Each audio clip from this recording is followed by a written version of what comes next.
दो तेजवंत दो वीरवंत जब आपस में टकराएं, वटरन से काटे ओटन को, वटरन से आस लगाए।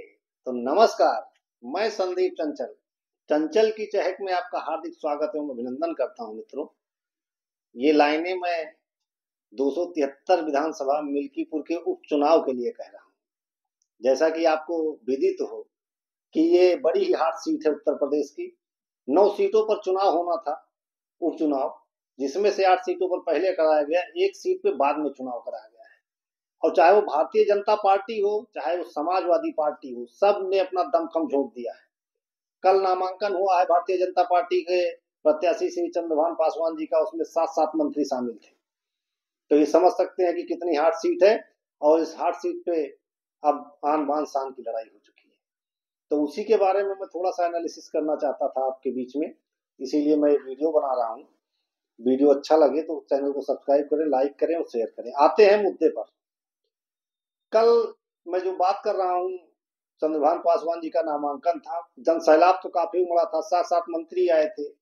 कुछ ऐसे भी नेता जो कि बड़े नेता थे, उनके नामांकन में गए नहीं, उसको भी लेके काफी चर्चा है मिल्कीपुर में, और काफी उसमें बड़े नेता को लगाया गया है उनको मनाने के लिए, आपसी मतभेद को खत्म करने के लिए, कि जिससे भारतीय जनता पार्टी को विजय मिले।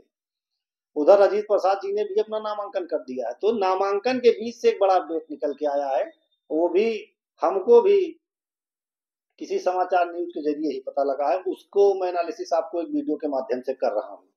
तो जो मुझे पता लगा है, मैं उस समाचार न्यूज के माध्यम से वो बताना चाह रहा हूँ।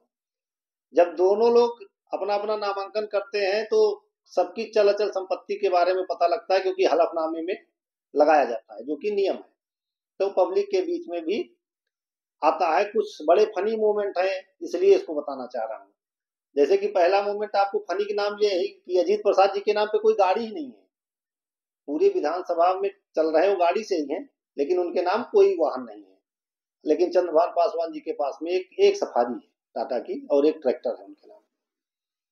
और संपत्ति की बात किया जाए तो अजीत प्रसाद जी चंद्रभान पासवान जी से 7 गुना अमीर है, जो हलफनामे में दिखाया गया है, उसके आधार पर बात कर रहा हूं। और चंद्रभान पासवान जी अपनी पत्नी कंचन पासवान से भी गरीब है, वो उनसे बहुत अमीर है। जहां उनकी संपत्ति 31 लाख है, वहीं उनकी पत्नी की संपत्ति 82 लाख है। तो उनसे भी वो गरीब है। तो पढ़ाई के मामले में अगर बात किया जाए तो चंद्रभान पासवान जी जो हैं, वो एडवोकेट लिखते भी हैं, और उनकी जो पढ़ाई है वो बीकॉम और एलएलबी है। लेकिन अजीत प्रसाद जी सिर्फ और सिर्फ इंटरमीडिएट पास। और मुकदमे की बात किया जाए तो जो हलफनामे में दिखाया गया है, 2 मुकदमे दर्ज हैं, अजीत जी के ऊपर और चंद्रभान जी के ऊपर कोई मुकदमा नहीं। तो ये मोटा मोटा रहा आपके बीच छोटी सी जानकारी। अब आप लोगों को क्या लगता है कि इस बार मिल्कीपुर में कमल खिलेगा, साइकिल चलेगी? केतली भी बीच में आ गई है, हमने एक छोटी सी रील भी बनाई थी, वो भी आपके बीच में रख दे रहे हैं कि तुनक तुनक धूम तुन्ना, सुनो मिल्कीपुर के भाई बहना, आए गए हैं सूरज, रण हो गायब तिरकोना। तो लड़ाई अब त्रिकोणीय हो गई।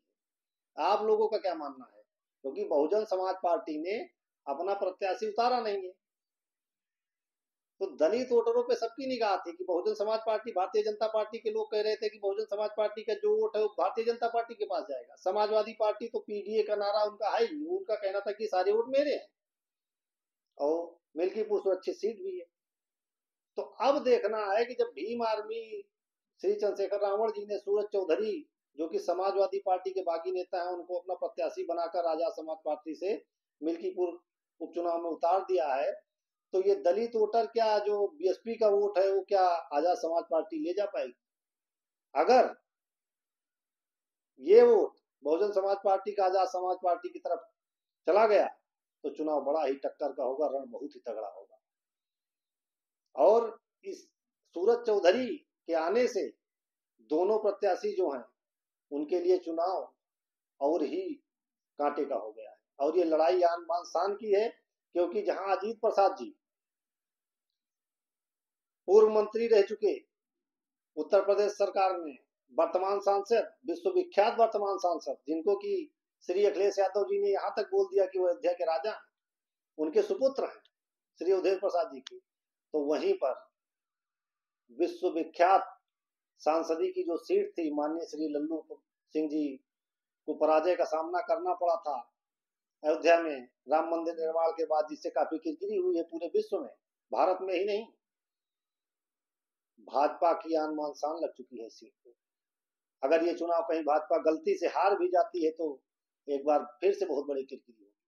तो वहीं वर्तमान सांसद अवधेश प्रसाद जी सांसद के रूप में अपने सुपुत्र को एक बार फिर से विधायक बनाना चाहेंगे मिल्कीपुर से, क्योंकि मिल्कीपुर से वो 2 बार खुद विधायक रह चुके हैं और राजनीति में उनका बहुत पुराना अनुभव है, बहुत पुराने खिलाड़ी हैं राजनीति के।